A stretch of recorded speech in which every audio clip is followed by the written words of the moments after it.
welcome everyone to Give God 90 Radio on Demand. My name is Jerry Mitchell, your host for Give God 90, and it is a pleasure to have you join me whenever you are joining. That's the glory of Radio on Demand. You can listen to it at your convenience.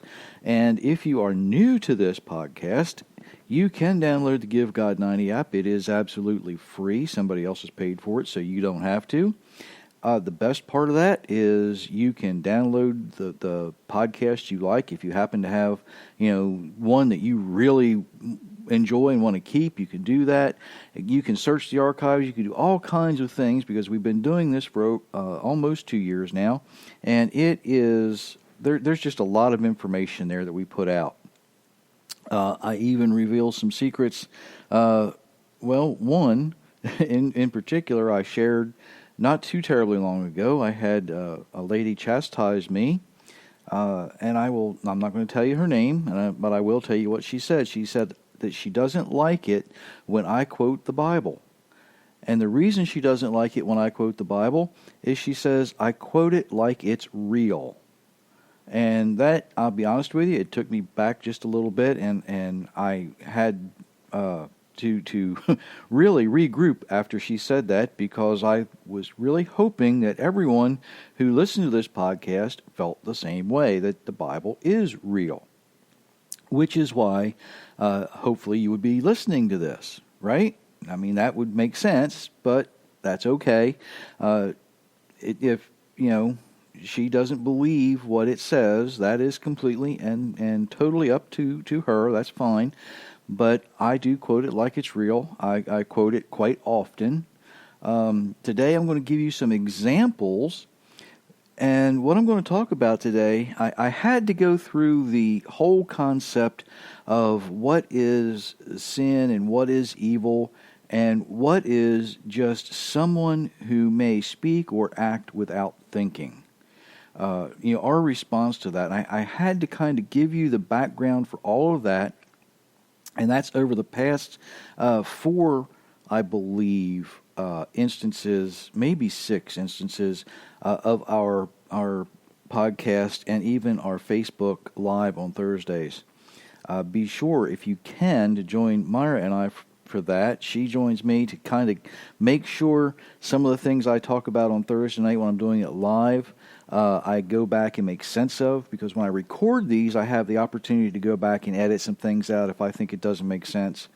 But she's sitting there with me live, and we do that. And of course, when that's open, our chats are available live on Spreaker. Of course, your comments are available on Facebook as well if you want to join us that way. We just want to be able to get the truth and the facts out to you as we can, as we are able to. If you really enjoy these teachings that I do, these little short 30-minute, I try to keep them about 30-minute messages. That is great. If you want more, go ahead and look for 2 different books that I have out. The first one is Tradition to Truth. It is from Lulu Publication. Basically, it's what it says. It looks into the traditions, legends, and doctrines of our modern Christian church and compares them to the Bible. The other is God's Universe, God's Rules. That's my second book. It's a little more in-depth.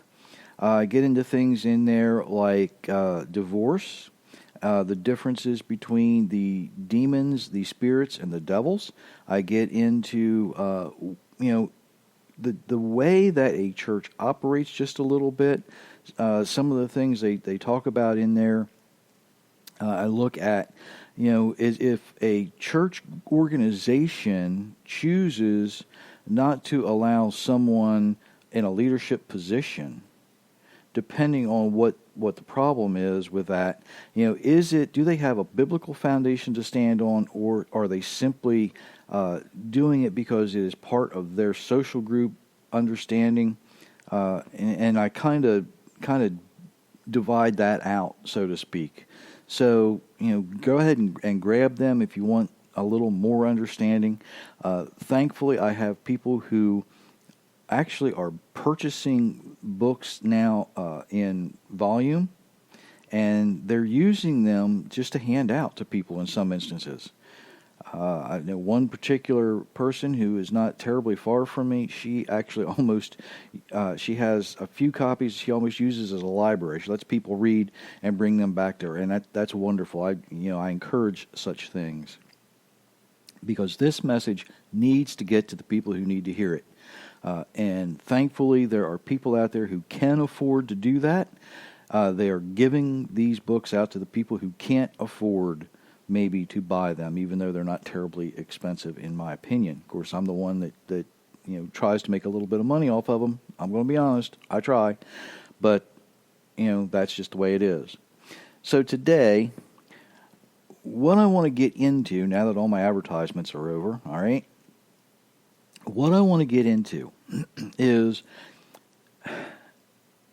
this thing we are seeing, especially in the United States. And it has to do with the way that Americans now are being told that we have to respond to aggressive behavior in some instances. Sometimes it's the way we're told that we have to respond to, let's just say, dumb stuff, for lack of a better technical term. Things that people do that aren't necessarily evil, they're not necessarily sinning against us. It's stuff that people do without thinking. And the best example I can come up with this is someone, if you go through a traumatic experience, either, possibly an extremely bad, health situation, a health crisis. Maybe a traumatic experience for you might be the loss of a very close family member, a spouse, a child, something, very close sibling, something like that. But when people come up to you and they want to comfort you through this traumatic experience, whatever it might be, but the words they use to express their compassion sometimes are not the best words they can come up with, right? If you happen to have had a stay in the hospital and you've had a health issue and someone says, "Oh my, I know just how you feel. My poor cat was sick a few weeks ago and I had to take her to the vet and she looked just like you do when she was there. She looked like you do right now." The look on her face, that's not probably the wisest way to express your compassion to someone who is just overing a health scare. Comparing, the way that person might look to the way your cat looked when they came back from the veterinarian, not probably the best choice of analogy to use in that situation, okay? They're just not thinking. It's not evil. They mean no malice, right? Of course, evil really means that they are trying to separate you from your Creator. They're trying to separate you from God. They're trying to do whatever they can to distract you. That's not their intent. Their intent also is not sin against you because, let's just face it, they're just not thinking. They haven't stolen anything. They haven't, committed adultery. They haven't murdered. They haven't gone through that list. They're simply not thinking about their words and their actions. And it's different when they do that. It is very, very different when they do that. So, the greatest thing in the United States we see is this for violent behavior now is this thing called Antifa. This group of people want to create violence against another group of people. And in the United States, we are being told and being taught that, we've got to let them have their way. If we just back away, everything will be fine.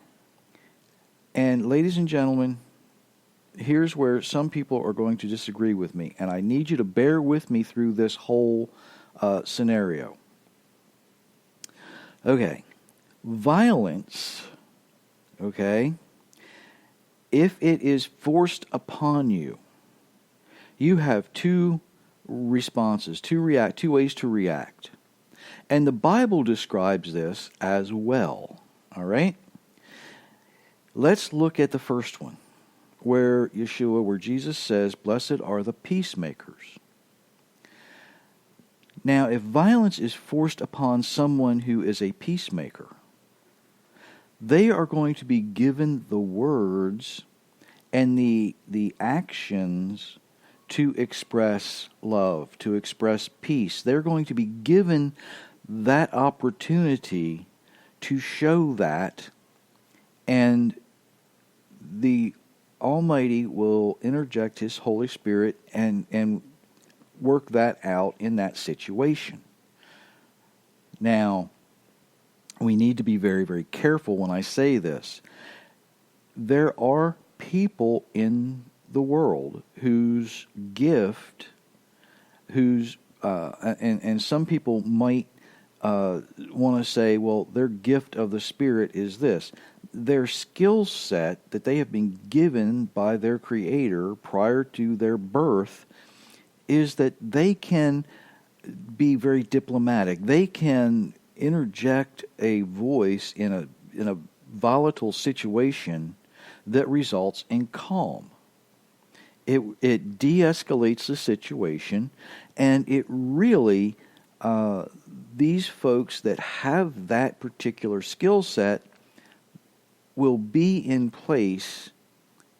They are put in certain places by their Creator so that when they witness these things, when they see these things, they can simply speak, they can act, they can use those skills to have a calming result. Let's look at something else that happens. And this is the one that we are far more familiar with. When a warrior, someone who has been given the skills of a warrior, someone quite possibly in the Bible like David, obviously given the skills of a warrior. Joshua, given the skills of a warrior. When aggressive behavior is forced on them, what did they do? They responded with overwhelming aggression. David walks out. Now, he only had one opponent, right? When he walked out into that valley against Goliath, he had one opponent.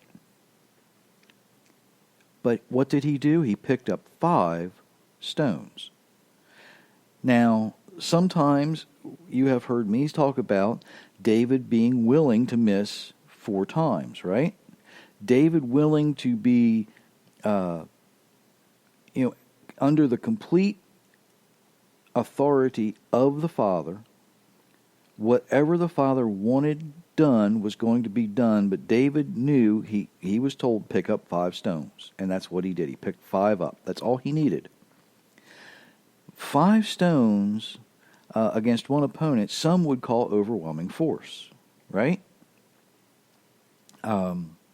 Modern terminology, sometimes we would call, we wouldn't necessarily call that shock and awe, but we certainly would call it overwhelming force. Here is this deceptive person coming out with nothing more than a slingshot against, well, I say a slingshot, nothing more than the sling, which was a military armament of the time, but he's coming out against a much more powerful opponent. And what did he do? He killed his opponent. Not only did he kill his opponent, he cut the head off of his opponent. He made sure that everyone understood he had just defeated his adversary. Joshua, here's a warrior. He walked. Now he's leading this nation into the promised land. Okay, they get into the promised land. They walk around Jericho. This is, again, even though it doesn't seem like it, but an overwhelming force. And the overwhelming force does what to Jericho? It knocks down the walls of Jericho. It is such an overwhelming force that there's nothing left standing except one particular part of a wall of Jericho where a promise was made that it would still be okay and the people who were there would be all right. That's the only part of Jericho left standing intact. The rest of it collapsed completely. Now, we could argue, well, it was God that did that. It wasn't the Israelites. Let me say this to those folks. It was the Israelites who did that, because without their obedience, it would not have happened. Had they not, oh, I don't feel like going out there today. We walked around, nothing's happening. God's not going to do nothing, so we're just going to sit here in the shade and hope that the Almighty intervenes on our behalf. Now, I use that voice because, let's face it, folks, you've heard it in your own heads, right? I don't want to do that today. Oh, my whiny little self just, it's tough out there. We've walked around 3 days in a row. Nothing's going on. Nothing's happening. I've been at my job 3 days this week. I don't make a difference. Yeah, you do. You make a difference. That overwhelming knock down the walls force would not have happened without every person's obedience. And that's what it takes. If you are a warrior and you are met with aggression, violent aggression, the Almighty has probably placed you in that position to defeat that violent aggression. Let me give you an example. There are groups of people who go out and protest certain things. And these protests, they hope, end up in violence. They go out and under the disguise of a peaceful protest, but what they're hoping for in the United States is a violent reaction. But they always protest a group of people that they think they can defeat, or they think they can film them being aggressive. Now, who are the people that they don't protest against? Think about this. The people they don't protest against are the people they don't think they can defeat. These people who do this are cowards. They really are cowards. And we can see it. If they were really the bold people they thought, they would go protest, motorcycle gangs like Rolling Thunder, right? Now, most of Rolling Thunder are injured veterans who are battle-hardened. They have been wounded in battle, okay? They make up a large portion of this motorcycle group called Rolling Thunder. This group has seen battle. They are battle-tested. They know what's going on, the majority of them. Not all of them, but the majority of them. Some of them, yes, are my friends, so I know who's in these groups, right? That's how I'm able to say this. Not one of these cowardly protesting groups is willing to stand up and say, that ain't right. What you're doing is wrong. Instead, they go out and they will protest mourners at a funeral, for instance. They will, go out and they will protest smaller groups of people that they think they can sucker into a situation. Sometimes that happens. Here's the thing. The peacemakers, when they are faced with that violence, they are going to react in a way that will dissolve the violence. However, sometimes it doesn't always work that way, because there are warriors in that group that don't want to be involved with the violence. And I'll be honest with you, I don't know. I know a lot of warriors. I really do. I know a lot of warriors. I don't know any of them who wake up every day looking for a fight. Most of them, try to do everything they can to avoid a fight. Sometimes it's impossible to avoid a fight. If we look in other countries, there are times when violence is forced on a group of people. And it's forced on a group of people that have no real training in how to respond, whether it be peaceful or whether it be warrior. These folks who are, and I don't want to use the term ignorant of either their skills or their abilities, but they just don't know what their skills and what their abilities are. I happen to know someone who was in a position to witness one of these groups, and he said it was terrible. They were not allowed to get involved. But the aggression in one of these groups, and this was in a foreign country, the aggression towards one of these groups was such that these people could have, very possibly could have, defeated the aggressors. He said, had anyone actually said something, because the aggressors really didn't start out being that aggressive. They started out, doing that kind of poke you in the nose kind of a thing, or put their finger in your chest kind of a thing, maybe I should say. That's how they started. But it quickly advanced when nobody was able to speak up and be that peacemaker. It quickly advanced then to a really violent, aggressive attack. And there were no warriors, while there may have been warriors there were no warriors there who were trained to respond to that. And the result was the massacre of a group of people. Okay? It's that simple. There's no other way to put it. Now, having said all of this, and I hope you're still with me, because yes, I know that we are, as believers, we should do everything we can to promote peace. We should do everything we can to promote love. However, let me say this. There are certain times when we do look at the proper reaction, the proper response to aggression is overwhelming force. That should not be our first response. Our first response should be, attempting to make peace. If there's no peacemaker that is there with the skills to do that, but there is warriors there who can defeat the aggression, then by all means you defeat the aggression by such overwhelming force that the people who would plan those type of attacks are absolutely terrified to ever try it again.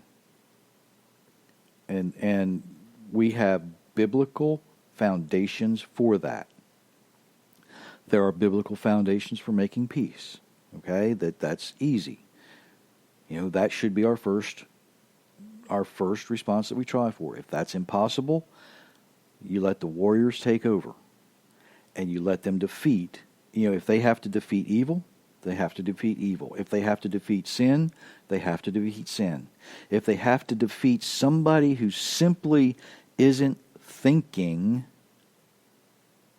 then let them defeat somebody who isn't thinking. And again, you've heard, if you've listened to me for very long, you've heard me say this. The nation of Israel today gets into a lot of trouble with the world view because the nation of Israel, quite often, when they find these terrorist cells, they will, defeat the terrorists, whether they put them in jail or whether the terrorists wind up being killed. And the nation as in Israel will examine the homes of these terrorists.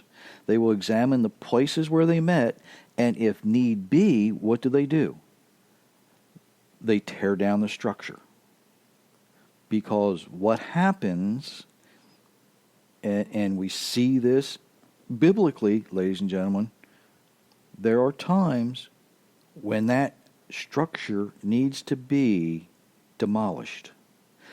There was a time when things were so bad in a place called Sodom and a place called Gomorrah that complete and utter and total destruction was necessary for an entire region. It wasn't just Sodom and Gomorrah. There were other towns around that. The Almighty says it's up to him to do that, but he uses sometimes people that he has given those skills to do it. And when the people who have been given those skills perform those tasks according to Scripture, let me say that again so this is very clear. When the people who have been given those skills, and it doesn't matter whether it is a peacemaker and it doesn't matter whether it's a warrior, but when they use those skills that they have been given according to Scripture, that is when we see the result that the Almighty wants. Sometimes it is complete and utter destruction. Sometimes it is a peaceful resolution. Quite often, the choice is up to the aggressor. I can say, if you watch the news very carefully, you can witness this in the United States.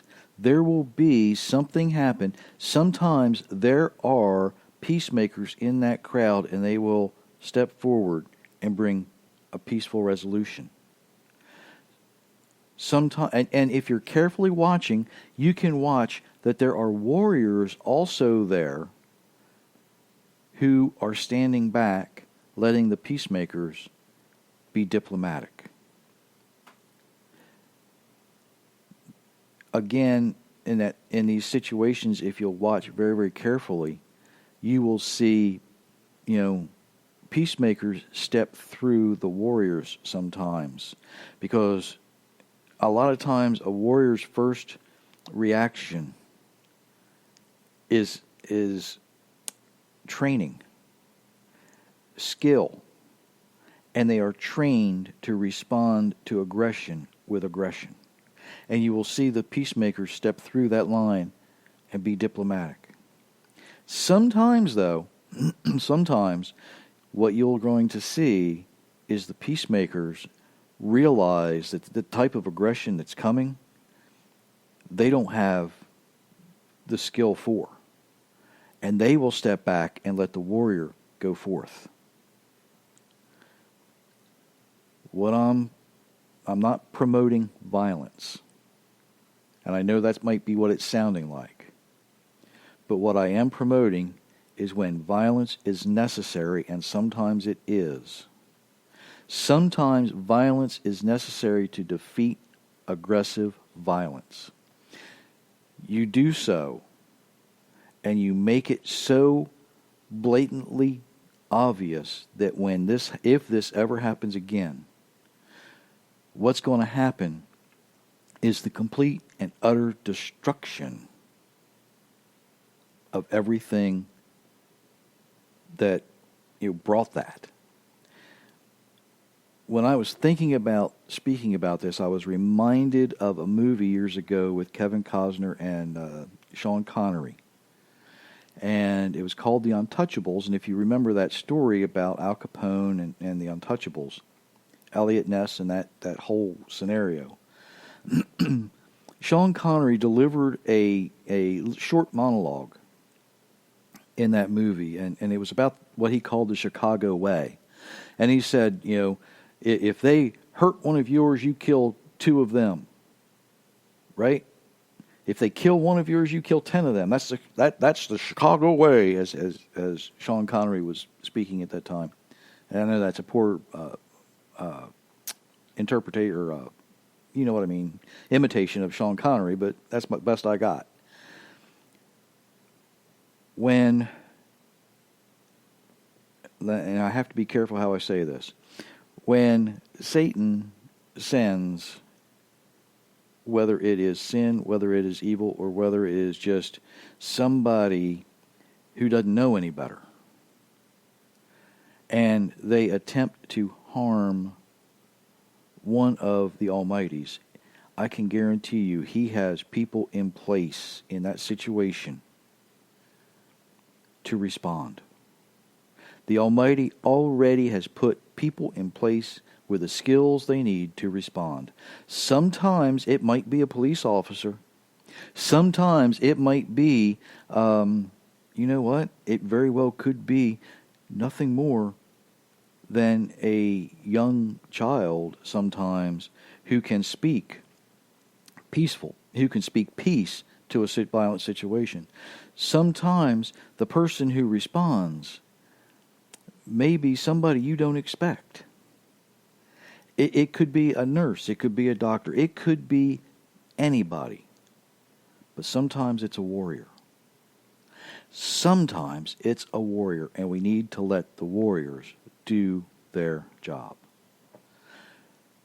Ladies and gentlemen, don't think I'm promoting violence. I'm not promoting violence. What I am promoting, what I am saying, is that sometimes we need to let God's people use the skill that God put into those people to do their job. Hopefully, it's peace.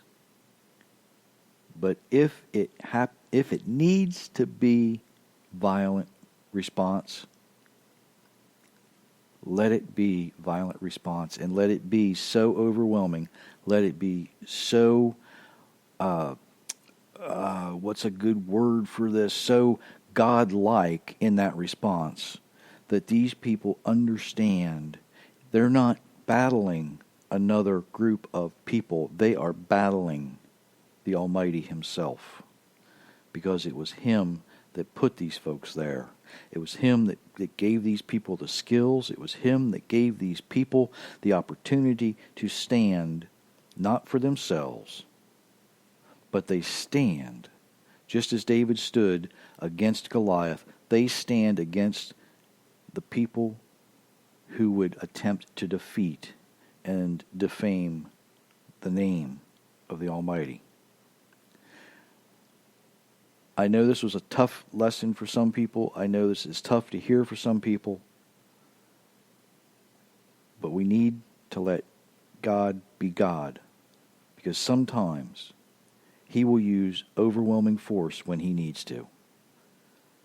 Rather choose peace. But if it needs to be force, we need to see it, we need to realize what it is, and we need to let God be God. Okay? Again, I know that was tough to hear, but it needs to be heard, it needs to be understood, and it needs, really, to be allowed. Sometimes we just need to get out of the way. Sometimes, and I wasn't going to go here, but I'm going to go here, okay?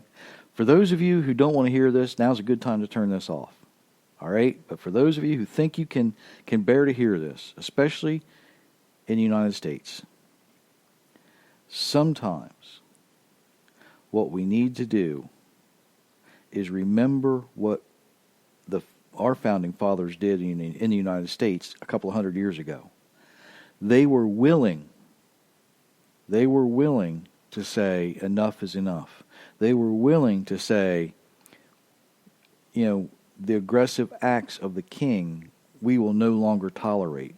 They were willing to throw off the magic carpet blanket covering of another country and say we can make it on our own if God so ordains it. Obviously God ordained it, or it wouldn't have happened. This country would not have been formed without the blessing of our Creator. I'm not saying we need a violent revolution today, but I am saying when God's people are met with violence, sometimes our proper response is violence. Hopefully it can be peaceful, but sometimes the warriors are needed, and we need to take the muzzle off of them. We need to stand back and let the people that God has chosen to deal with a situation deal with a situation. Tough to hear, I know. Tough. Especially in these times. But think about this. When the Almighty chooses that time of tribulation to begin around the world, it's not going to be peaceful. When the Messiah comes, it is not going to be peaceful. It's going to be after extreme violence. That's what the tribulation is. It's extreme violence worldwide. It's a terrible situation. So, wish it could be peaceful, but it's not going to be. Read your Bible. He says it's going to be terrible. It's going to be terrible. There's going to be war. There's going to be earthquakes. And I'm not saying that the earthquakes this week in California were the beginning of it. Not at all. No, I'm not going there. What I'm saying is it's not going to be, we see the end of the result, the lion laying down with the lamb. That's what we see. What we don't want to think about is how we get there. The way we get there, the way we wade through. And some of us aren't going to survive. The majority of us aren't going to survive. It says so in Scripture. When you take a third of the people away, that's a third of the people. When you take another third, that's not 2/3 of the people gone. That's a third plus a third of what's left. That's a lot of people. That's a lot of people. When you start cutting down the population in those numbers, it's not a peaceful resolution. It's a violent, aggressive act. The Almighty will prevail. He will win. What we're doing, what our job is to bring comfort to all of those who are surviving. The people who are coming towards us are looking for answers, and we have to be willing to respond. We have to be the ones willing to offer those words of comfort. We have to be the ones willing to say, even in this turmoil, in this tribulation, your life will improve if you're willing to follow the Father's instructions. Ladies and gentlemen, I know I've gone way over on what I usually like to go. I thank you for the ones who are still listening. Have a blessed week.